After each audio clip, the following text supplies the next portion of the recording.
बोलता है, मुजरिम अगर ना बोले तो जुर्म बोलता है। वेलकम टू द शो, मैं हूं फिजा सलीम और आप देख रहे हैं प्रोग्राम जुर्म बोलता है। मर्दों के इस मुआशरे में औरत को बेवकूफ और कमजोर समझा जाता है, लेकिन सच ये है कि जब कोई औरत मर्दों को नचाने पर उतर आए तो बड़े बड़े शरीफजादों के हाथों कत्ल तक करवा देती है। आज भी तुम्हें देर होगी, मैं कब से तुम्हारा इंतजार कर रहा हूँ। जनाब, अगर आपने मोहब्बत की है ना तो इंतजार करना भी सीखें प्लीज। तो क्या मैंने अकेले ने मोहब्बत की है? तुमने तो कभी मेरा इंतजार नहीं किया। अरे भाई, मैं एक जरूरी काम में मसरूफ थी। तो मुझसे ज्यादा कोई जरूरी काम था क्या? नहीं समझ लो। आज तुम्हें जान के दम लूंगा कि ऐसा क्या काम था तुम्हें। अरे जनाब, मैं इस पागल लड़के के दिल पर तीर चलाने के लिए तैयार हो रही थी। तुमने तो मेरी जान ही ले ली। डर गए थे ना? वैसे तुमसे ज्यादा जरूरी काम मेरे पास और कोई नहीं है। अच्छा मेरी बात सुनो, मैं कराची जा रहा हूँ। कराची जा रहे हो? मजाक कर रहे हो ना? यार सच कह रहा हूँ मैं, मुझे नौकरी मिल गई है।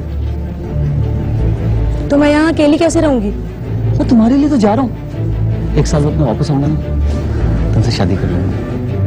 मुनीब, तुम नौकरी यहाँ रहकर भी कर सकते हो। यार तुम क्यों नहीं समझती हो, यहाँ पे इतना स्कोप नहीं है। अच्छा ठीक है, उदास मत पड़ो। मुझे नहीं करनी तुमसे बात।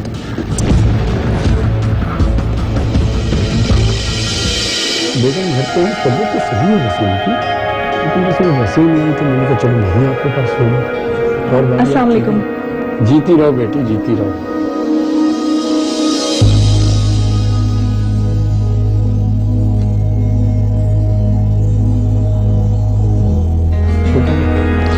बस ठीक है, रहने दो बेटी, बच्चे खुद ही चाय ले लेंगे। जी, जैसे आपकी मर्जी। शुक्रिया भाई, आपकी बेटी बहुत अच्छी है, हमें तो बहुत पसंद है।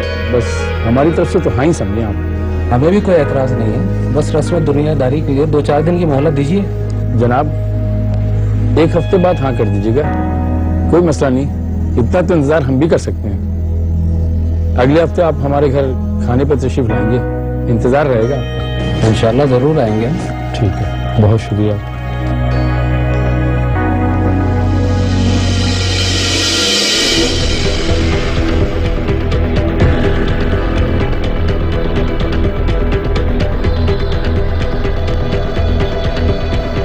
मिल गया तुम्हें वक्त?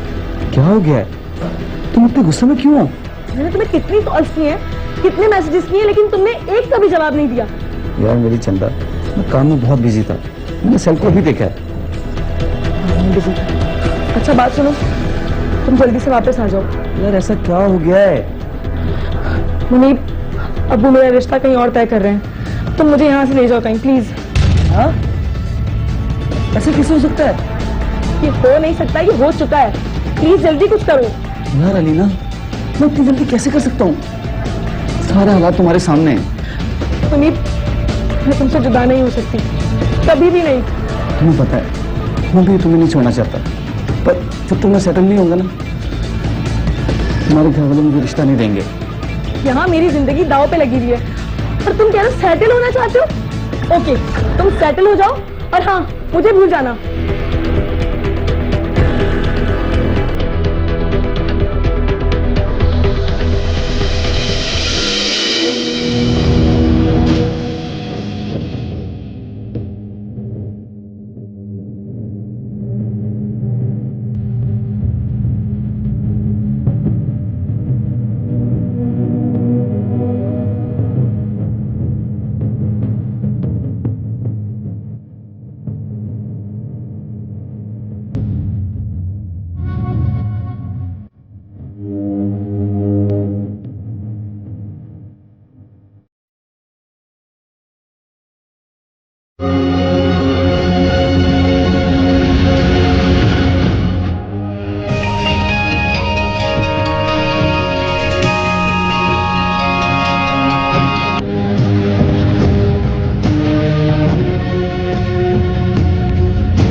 शादी उस्मान खान से हो गई, लेकिन उसने शादी के 3 माह बाद ही मुनीब से दोबारा राब्ता बहाल कर लिया। वो दीदा दलेरी से अपने शोहर के सामने बैठकर अपने आशिक से मोहब्बत का इजहार करने लगी थी। तो हमारी मलका आलिया क्या खाना पसंद करेंगी? भाई जो मेरे सरताज खाएंगे वही मैं खाऊंगी। नहीं नहीं, ऐसा नहीं चलेगा। अपनी पसंद का ऑर्डर कीजिए आप। मेरी पसंद तो मेरे सामने है। आपकी पसंद आपके सामने है और आप नीचे नजरें झुकाए बैठी हैं। आप भी ना, आप बहुत तेज हो गए हैं। हाँ अच्छा ओके, मैं खाना ऑर्डर कर देता हूँ। बेटा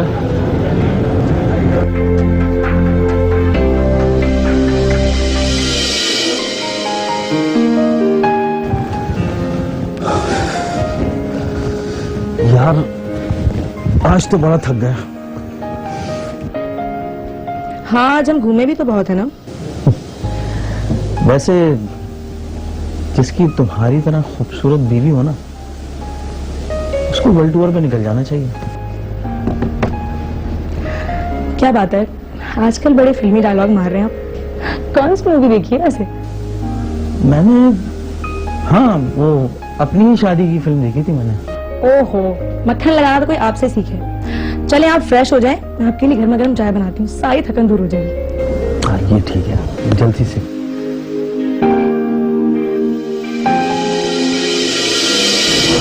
हेलो मुनीब, हाँ कैसे हो तुम? अच्छा ये बताओ कि तुम कब आ रहे हो? हाँ बाबा, टाइम तो मिल जाता है मुझे। Love you too. बस यार अब्बू की वजह से मुझे शादी करनी पड़ी, वरना आज तक मेरे दिल में सिर्फ तुम्हारी जगह है। हाँ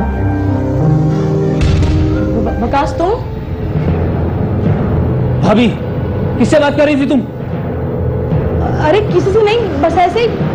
मैंने अपने कानों से सुना है। कौन है ये? अरे वकास, तुम्हें गलतफहमी हो रही है। तुम समझ रहे हो ना मेरी बात को? सबको खुद की तरह समझा हुआ है।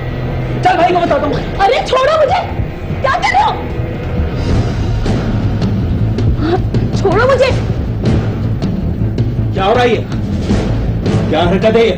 भाई पूछो इससे, किससे मिलने जा रही थी ये?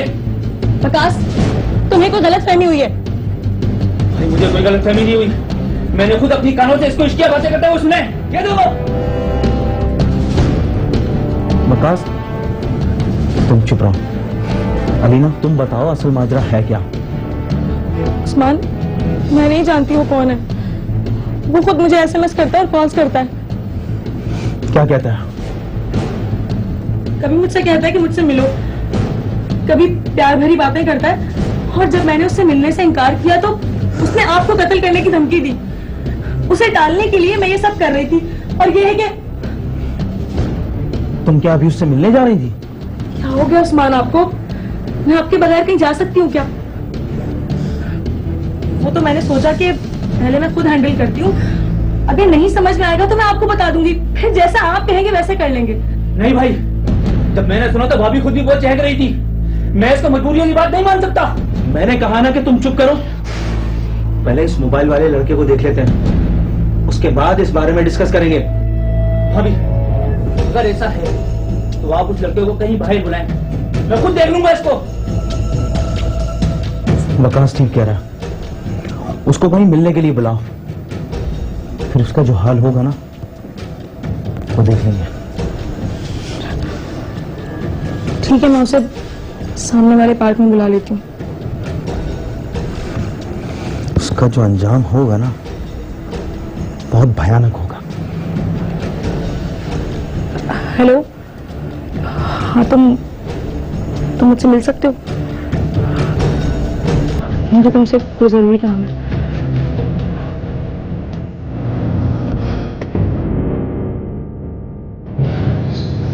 फोन उठाया थी।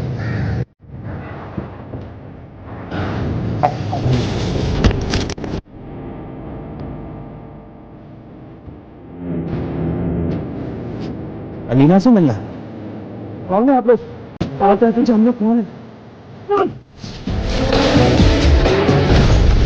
अलीना रंगे हाथों पकड़ी गई तो उसने बेशर्मी की इंतहा करते हुए अपने ही देवर को शीशे में उतारना चाहा। वो ये भी भूल गई कि हमारे समाज में भाभी और देवर का रिश्ता कितना पाक होता है। वकास पर उसका जादू ना चल सका तो उसने मुनीब को ही फंसा दिया। मुनीब महबूबा से मिलने तो आ रहा था, लेकिन उसे खबर नहीं थी कि अब उसके साथ कितना भयानक सलूक होने वाला है। कहाँ बुलाया था उसको? मैंने उसे यहाँ इस बड़े दरख्त के पीछे बुलाया था। भाभी कॉल करो।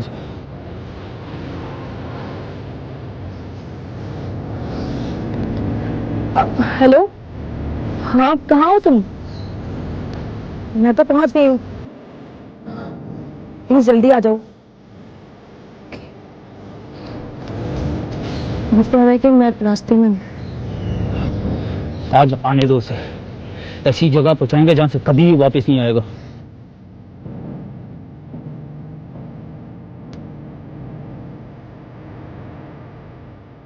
कॉल करो उसे। हाँ कॉल करके पूछो भैया।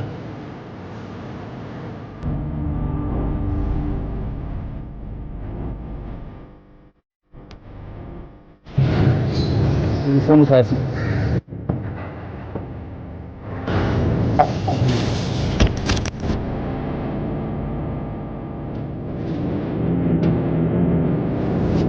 अलीना से मिलना है? कौन है आप? हमने फोन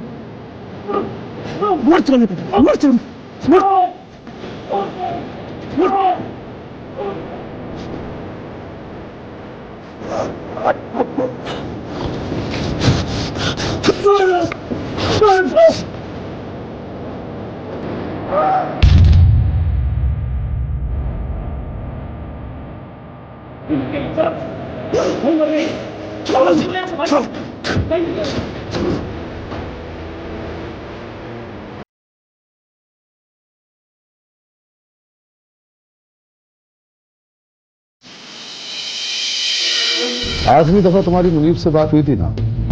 जी सर। जी सर नहीं, बताओ क्यों कत्ल किया उसको तुमने? सर मैंने कत्ल नहीं किया है। तुमने नहीं किया तो किसने किया कत्ल? तुम्हारा पूरा फोन का डेटा हमारे पास है। तो फिर आखिरी दफा तुम्हारी बात उससे हुई थी ना? तुम्हारी और उसकी लोकेशन सेम एक दिन की एक साथ है। सर मैंने वाकई कत्ल नहीं किया है, मैं तो मुनीब से मोहब्बत करती थी। कत्ल तो उस्मान और वकास ने किया है। उसको कत्ल करने के लिए तुमने वहां बुलाया था? सर इन दोनों ने मुझे मजबूर किया था। मैं समझी थी कि छोटा सा झगड़ा होगा और बात खत्म हो जाएगी, लेकिन इसका मतलब है वकास सही कह रहा था। तुम मुझसे इश्क की बातें क्यों करती थी? बहुत बड़ी गलती हो गई मुझसे, मुझे बहुत बड़ी गलती हो गई। तुम्हें मैं उस दिन जान से मार देना चाहिए था। बस बस बस, ये कत्ल तुम तीनों ने किया है, समझे तुम? तुम्हें कत्ल करते हुए बहुत सारे लोगों ने देखा है, हमारे पास बहुत सारे सबूत हैं, समझे तुम लोग?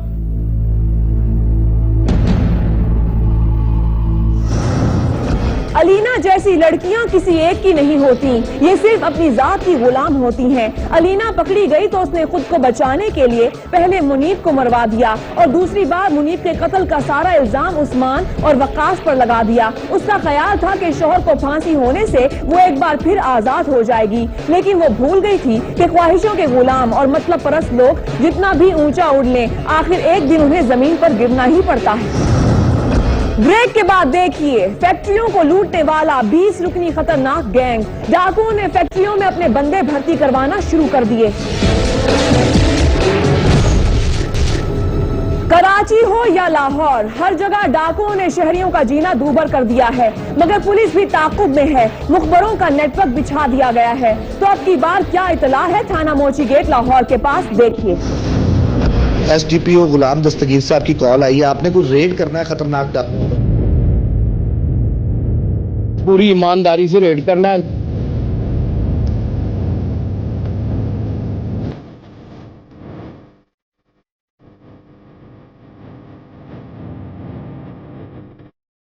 क्योंकि कमरे नॉक करके और तमाम कमरों को चेक किया जा रहा है, जो कमरे जिसके अंदर लोग ठहरे हैं।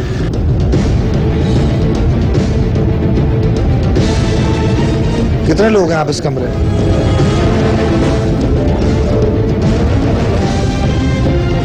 इस होटल से तो जो कुछ भी ऐसी चीज नहीं मिली।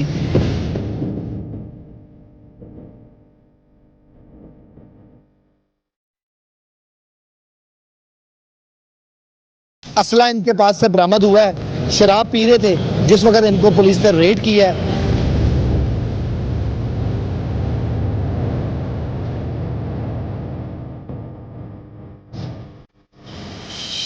जुर्म बोलता है कि टीम लाहौर थाना मोची गेट के अंदर मौजूद है और अब से कुछ देर कबल हमें एसडीपीओ गुलाम दस्तगीर की कॉल मौसूल हुई कि पुलिस एक जो है रेड करने के लिए जा रही है जिस पर खतरनाक डाकू की मौजूदगी के हवाले से जो है पता लगा और उन्होंने कहा कि वो मोहम्मद हयात इंचार्ज इन्वेस्टिगेशन से आके जुर्म बोलते की टीम मिल ले।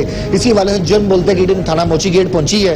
इंचार्ज इन्वेस्टिगेशन साहब का कमरा यहीं पर आगे है जहां पर जो है वो कुछ ही देर के बाद रेड करने जाएंगे। गुलाम दस्तगीर साहब एसडीपीओ ग्वाल मंडी सर्कल के वो इलाके के अंदर आउट हैं, जिसके बाद अब यहाँ पर मजीद जो हम लोग जैसे इस थाने के अंदर पहुंचे हैं नफरी और दीगर लोग जो है वो अमला इंतजार में है हम लोगों का। ये इंचार्ज इन्वेस्टिगेशन साहब का कमरा है। अस्सलाम वालेकुम। अयाज साहब ठीक हैं आप? अयाज साहब एसडीपीओ गुलाम दस्तगीर साहब की कॉल आई है, आपने कोई रेड करना है खतरनाक डाकुओं पर?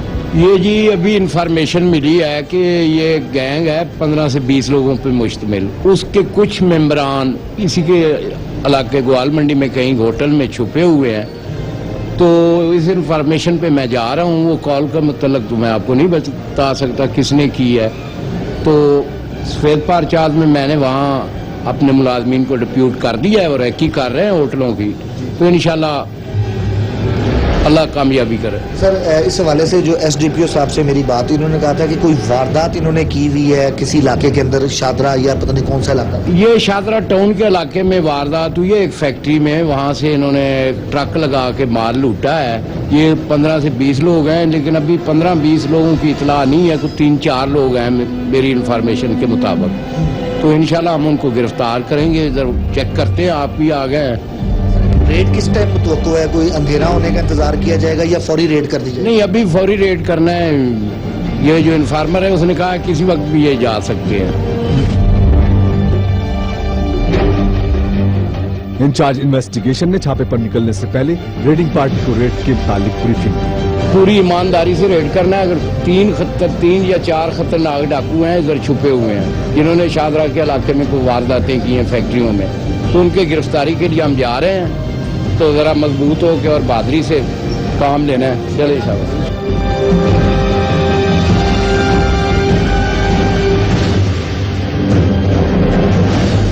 थाना मोची गेट से यहाँ से निकल रहे हैं और अभी मुझे इंचार्ज इन्वेस्टिगेशन ने ये बात बताई है कि मोची गेट की गाड़ी इस्तेमाल नहीं की जा रही बल्कि ग्वाल मंडी पुलिस स्टेशन की गाड़ी इस्तेमाल की जा रही है, ताकि जो भी कोई इलाका अगर उस इलाके में रेड करना है तो वही शायद यही समझे कि इलाके की पुलिस गश्त कर रही है, कोई बाहर से नहीं आया, ताकि वो मुल्जमान मुकम्मल तौर पर जो है पूरे इत्मीनान रहे और किसी किस्म की कोई उन्हें ऐसी भिनक ना पड़े कि जिससे पुलिस उनके खिलाफ कोई कार्रवाई करने के लिए जा रही है।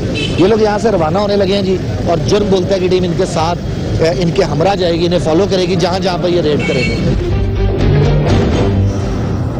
पुलिस मुख्तलिफ रास्तों से होती हुई आखिरकार एक होटल के बाहर आकर रुक गई। तो क्या ये वही होटल था जहां डाकू छुपे हुए थे या फिर पुलिस किसी और प्लान पर काम कर रही थी और मेरी टीम को कुछ और बताया गया था?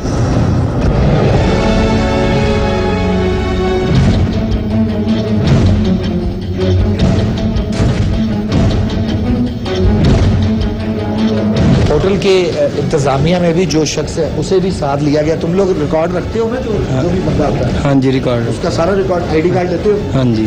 चलो ये जी कमरे नॉक करके तमाम कमरों को चेक किया जा रहा है। जो कमरे जिसके अंदर लोग ठहरे हैं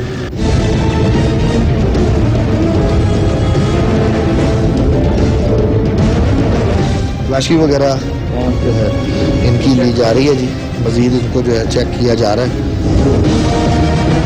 कितने लोग हैं आप इस कमरे में? 4। वेपन शेपन असला वगैरह? नहीं सर, कुछ नहीं। होटल के तमाम कमरों की तलाशी ली गई। यहाँ ठहरे हुए अफराद की शनाख्त भी चेक की गई। ताहम मतलूबा अफराद यहाँ नहीं थे।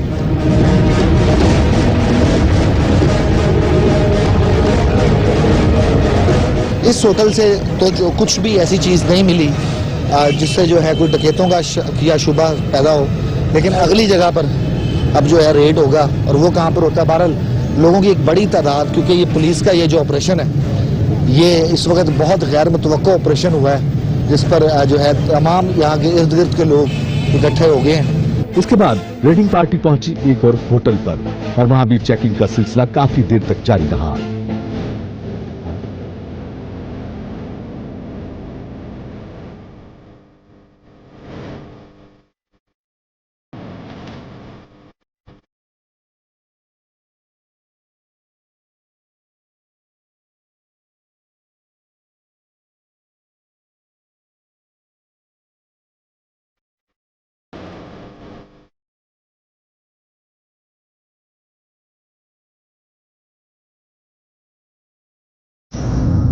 और उस चेक करने के लिए पूरी मेहनत जो है वो पुलिस कर रही है। और आखिरकार पुलिस को तीसरी जगह पर कामयाबी मिल भी गई।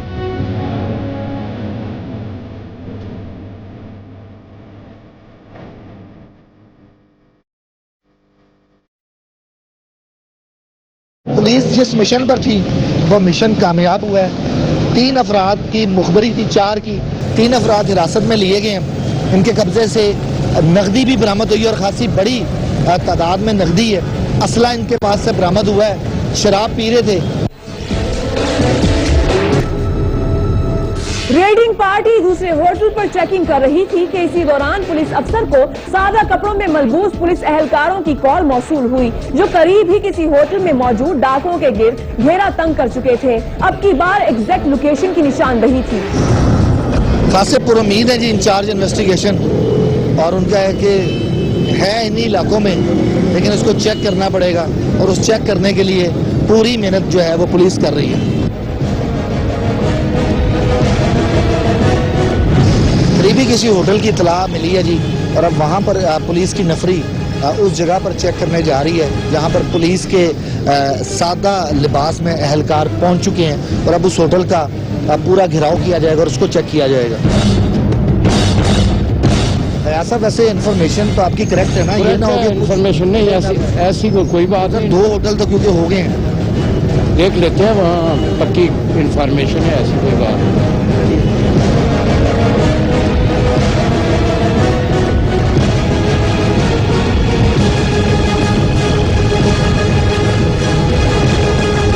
पुलिस जिस मिशन पर थी वो मिशन कामयाब हुआ है।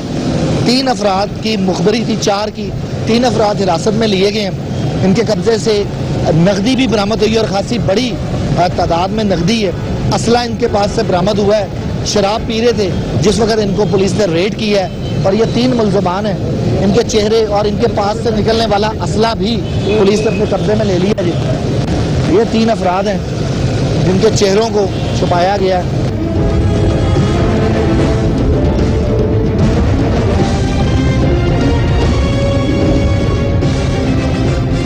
तीनों को अब यहाँ से लेकर मोची दरवाजे वापस जाया जाएगा, जहाँ पर इनके पास से निकलने वाला असला बरामदगी और इनका इंकशाफ कि इन्होंने कहाँ कहाँ पर वारदातें की हैं, वो तमाम चीज़ें जुर्म बोलता है कि टीम दिखाएगी। बहरहाल यहाँ से अब रवानगी है, और आप देख रहे हैं कि पूरा इलाका किस तरीके से जो है वो चौक हुआ है पुलिस की आज की रेटों पर, जो मुख्तलिफ होटलों के अंदर की गई और इन जुराइम पेशा अफराद को हिरासत में लिया गया। पुलिस इन खतरनाक मुल्जिमान को लेकर थाने पहुंची और फिर रवायती तरीके से तफ्तीश की गई तो मुल्जिमान ने सच उगलना शुरू कर दिया।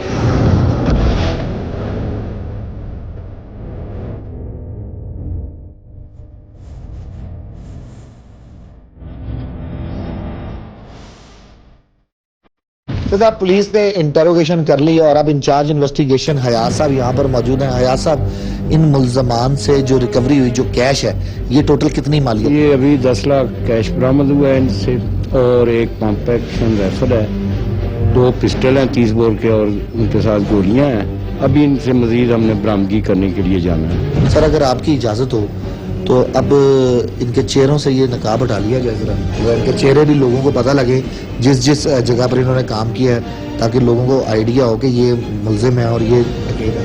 ठीक है। इंतवा दे जरा ये जी नंबर पहला मुल्जिम, क्या नाम है तुम्हारा? मेरा नाम बाबर अली। बाबर अली। इसका भी सर जी जरा बताएं। ये जी दूसरा मुल्जिम है, तुम्हारा क्या नाम है? रियाज है। किधर किधर के रहने वाले? वीरा वाले। वारदात, कितनी वारदातें की हैं? मैं वारदात नहीं की सर, हाँ, क्या किया? मैंने सौदा करवाया था, माल लिया था। माल बेचा था? हाँ जी। तुम यानी कि डीलर हो, हाँ चोरी सर। का माल बिकवाते हो? नहीं नहीं सर, मैं सौदा करवाया पहली दफा। हाँ जी सर जी, हाँ? मैं सौदा करवाया सिर्फ। पहले किस तरह डाकुओं को किस तरह तुमने पैसे, तुम्हें नहीं पता था ये चोरी का माल है? बताया था सर उसने। फिर तो चोरी का माल बिकवाने वाला, चोरी का माल खरीदने वाला, चोरी का माल इस्तेमाल करने वाला भी उतना ही मुल्जिम है जितना कि दूसरा है। गलती होगी सर। कमाल गलती है जी इनकी। ये जरा इसका भी सर। ये जी तीसरा मुल्जिम है, तुम्हारा क्या नाम?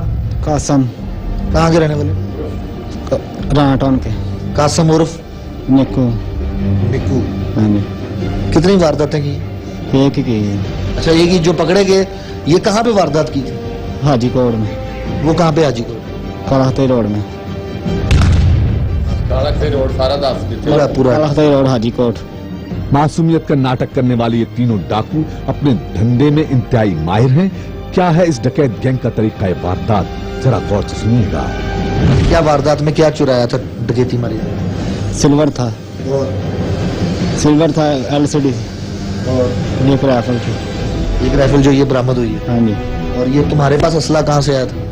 वो गाड़ी वाले का था, जूरा पट्टी और बूटे शाह, वो सरकोब है। वो कहाँ पे है अभी? वो भागे हैं, उनके पीछे लेटे गई हैं, वो अभी फिर पकड़े नहीं गए।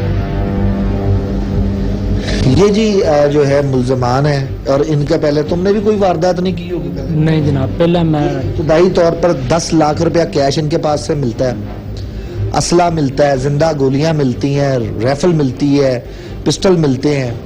LCD जो है इनके पास से उसी होटल के कमरे से बरामद करवाई है इन्होंने कुछ ही देर के बाद, जब इनको पुलिस लेकर आई थी। इंटेरोगेशन होती रही और अभी DSP साहब के कमरे के अंदर इनको सामने जो है इनका चेहरा भी दिखा रहे हैं। इन लोगों का तरीकाकार की वारदात क्या है, अभी ये क्योंकि कैमरे के आगे सही तरह बोल नहीं रहे, हयात साहब इनका वारदात का तरीकाकार क्या है? तरीका वारदात इनका ये है, ये 15 से 20 लोगों पर मुश्तमिल ये गैंग है। उन्होंने अपना ट्रक रखा हुआ है जाती। ये पहले किसी फैक्ट्री में या गोदाम में बतौर मुलाजम जाते हैं, 15-20 दिन मुलाजमत करते हैं, पूरी रैकी करके उस फैक्ट्री या गोदाम की। फिर ये अब अपने साथियों को बुला के फैक्ट्री के अंदर घुसते हैं। उनको पता होता है रास्ता किधर से है फैक्ट्री का या गोदाम का, तो सिक्योरिटी गार्डों को यरगमाल पहले बनाते हैं, ट्रक अंदर ले जाते हैं फैक्ट्री के या गोदाम के। जो माल भी हो ये ट्रक लोड करके चले जाते हैं। ट्रक में वारदात, ट्रक साथ रखते हैं। थाने में इस वक्त इस फैक्ट्री का मैनेजर भी मौजूद है, जिसमें इस डकैत गैंग ने उसी मखसूस तरीके से वारदात की है। ये एक बाबर नाम का बंदा जो है ना, ये मेरे पास तकरीबन ये समझ लें कि 1 मार्च या उससे 2-3 दिन पहले आया मजदूरी के लिए। इसको एक ठेकेदार के पास मजदूरी मिल गई है, काम इसने शुरू कर दिया। जाते वक्त इसने मुझे ये बोला जी मेरा 300 रुपया रहता है, मैंने इसको 300 रुपया दिया उस ठेकेदार से लेके। 23 मार्च की रात को इन्होंने वारदात की है। ये 15 से 20 लोग थे।